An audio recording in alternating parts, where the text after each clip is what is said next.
کبھی سوچا ہے کہ ہزاروں میل دور کسی سلطنت کے زوال کے گونج آپ کے اپنے ملک میں تاریخ کا دھارا کیسے موڑ سکتی ہے؟ آج ہم تحریک خلافت کی اسی پیچیدہ اور دلچسپ کہانی میں اتریں گے، جو ایمان، اتحاد اور آخرکار تقسیم کی ایک داستان ہے۔ تو سوال یہ ہے کہ یہ سب شروع کیسے ہوا؟ اس کے لیے ہمیں پہلی جنگ عظیم کے بعد کی دنیا میں جانا ہوگا، جہاں ایک عالمی بحران نے برِ صغیر میں ایک ایسی چنگاری بھڑکائی جس کا کسی کو اندازہ تک نہیں تھا۔ تو ہمارا سفر کچھ یوں ہوگا۔ ہم خلافت کے بحران سے شروع کریں گے، پھر دیکھیں گے کہ تحریک کیسے کھڑی ہوئی، کانگریس کے ساتھ اس کے حیران کن اتحاد پر بات کریں گے، اس کے زوال کی وجوہات جانیں گے، اور آخر میں اس کی میراث پر غور کریں گے کہ آج ہمارے لیے اس میں کیا سبق ہے۔ تصور کیجئے، پہلی جنگ عظیم ختم ہو چکی ہے اور دنیا کا نقشہ بدل رہا ہے۔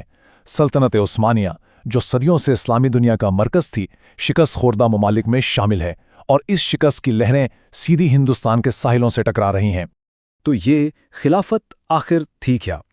دیکھیں، یہ صرف ایک سیاسی عہدہ نہیں تھا، نہیں، بلکہ دنیا بھر کے کروڑوں مسلمانوں کے لیے یہ اتحاد، روحانیت اور 1300 سالہ تاریخ کی ایک زندہ علامت تھی۔ یعنی خلیفہ صرف ایک بادشاہ نہیں، بلکہ پیغمبر اسلام کے جانشین اور دین کے محافظ کی حیثیت رکھتا تھا۔ اب جب برطانیہ اور اس کے اتحادیوں نے سلطنت عثمانیہ کے ٹکڑے کرنے کا منصوبہ بنایا، تو یہ صرف زمین کی بندر بانٹ نہیں تھی۔ ہندوستان کے مسلمانوں نے اسے اپنی مذہبی شناخت پر ایک سیدھا حملہ سمجھا۔ انہیں لگا کہ ان کے عقیدے کا مرکز ہی ان سے چھینا جا رہا ہے، اور بس یہی وہ چنگاری تھی جس نے آگے چل کر ایک بہت بڑی آگ بھڑک۔ اور اسی بحران اور بے چینی کے ماحول سے جنم لیتی ہے ایک تحریک۔ یہ کوئی عام احتجاج نہیں تھا، یہ اپنے عقیدے کے دفاع اور عالمی سیاست کا رخ موڑنے کی ایک زبردست کوشش تھی۔ اور دیکھیے کتنی تیزی سے یہ سب کچھ ہوا۔ صرف 2 سال کے اندر اندر جو ایک گہری تشویش تھی، وہ ایک منظم ملک گیر تحریک بن گئی۔ 1919 میں آل انڈیا خلافت کمیٹی بنی، جس کی قیادت کر رہے تھے علی برادران جیسے جوشیلے رہنما، اور 1920 تک تو یہ تحریک پورے ہندوستان میں پھیل چکی تھی۔ اچھا، تو ان کے مطالبات کیا تھے؟ وہ بالکل واضح تھے، کوئی ابہام نہیں تھا۔ پہلا، عثمانی خلیفہ کے علاقے ان کے پاس ہی رہیں۔ دوسرا، خلیفہ کے پاس اتنی طاقت اور علاقہ ہو کہ وہ اسلام کا دفاع کر سکے۔ اور تیسرا، اسلام کے مقدس ترین مقامات یعنی جزیرۃ العرب مسلمانوں کے ہی کنٹرول میں رہیں۔ سیدھے الفاظ میں وہ برطانوی سلطنت کو کہہ رہے تھے، ہمارے خلیفہ سے دور رہو۔ اور پھر کہانی میں ایک ایسا موڑ آتا ہے جس کا شاید کسی نے سوچا بھی نہیں تھا۔ تحریک خلافت کو ایک ایسا اتحادی ملا جس کی توقع نہیں تھی، انڈین نیشنل کانگریس، اس وقت کی سب سے بڑی سیاسی جماعت۔ اب پہلی نظر میں تو یہ جوڑ بڑا عجیب لگتا ہے نا؟ ایک طرف تحریک خلافت جس کا مقصد تھا خلافت کو بچانا، دوسری طرف کانگریس جو ہندوستان کے لیے سوراج یعنی مکمل آزادی چاہتی تھی۔ لیکن انہوں نے ایک چیز پہچان لی کہ ان دونوں کا دشمن ایک ہی ہے، برطانوی راج، اور اس دشمن کے خلاف حکمت عملی بھی ایک ہی ہو سکتی ہے، عدم تعاون۔ اور اس اتحاد کے پیچھے سب سے بڑی شخصیت تھے مہاتما گاندھی۔ انہوں نے اسے صرف ایک سیاسی موقع کے طور پر نہیں دیکھا، ان کے لیے یہ، جیسا کہ انہوں نے خود کہا، ہندوؤں اور مسلمانوں کو متحد کرنے کا ایسا موقع تھا جو 100 سال میں بھی نہیں آئے گا۔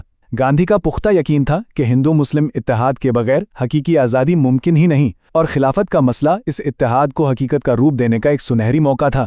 لیکن جتنا بڑا یہ اتحاد تھا، اتنا ہی نازک بھی تھا، اور بہت جلد اس کی بنیادوں میں دراڑیں پڑنا شروع ہو گئیں۔ اس کا زوال 3 بڑے جھٹکوں کی صورت میں آیا۔ پہلا، چوری چورا کا واقعہ۔ جب مظاہرین پر تشدد ہو گئے تو گاندھی جی نے اپنے عدم تشدد کے اصول پر قائم رہتے ہوئے پوری تحریک عدم تعاون ہی واپس لے لی۔ یہ ایک بہت بڑا دھچکا تھا، اس سے اتحاد کی کمر ٹوٹ گئی۔ لیکن آخری اور سب سے کاری ضرب وہاں سے لگی جہاں کا کسی نے سوچا بھی نہیں تھا، خود ترکی سے۔ 1924 میں مصطفیٰ کمال اتاترک کی نئی حکومت نے خلافت کے ادارے کو ہی ختم کر دیا، اور بس ایک ہی جھٹکے میں تحریک خلافت کی وجہ وجود ہی ختم ہو گئی۔ جس مقصد کے لیے لاکھوں لوگ سڑکوں پر نکلے، قربانیاں دیں، وہ مقصد ہی نہ رہا، اور اسے ختم بھی خود انہی لوگوں نے کیا جن کے دفاع کے لیے تحریک چلائی جا رہی تھی۔ اب تحریک کے پاس لڑنے کے لیے کوئی وجہ ہی نہیں بچی تھی۔ تو کیا اس کا مطلب یہ ہے کہ تحریک خلافت مکمل طور پر ناکام ہو گئی؟ نہیں، بات اتنی سادہ نہیں ہے۔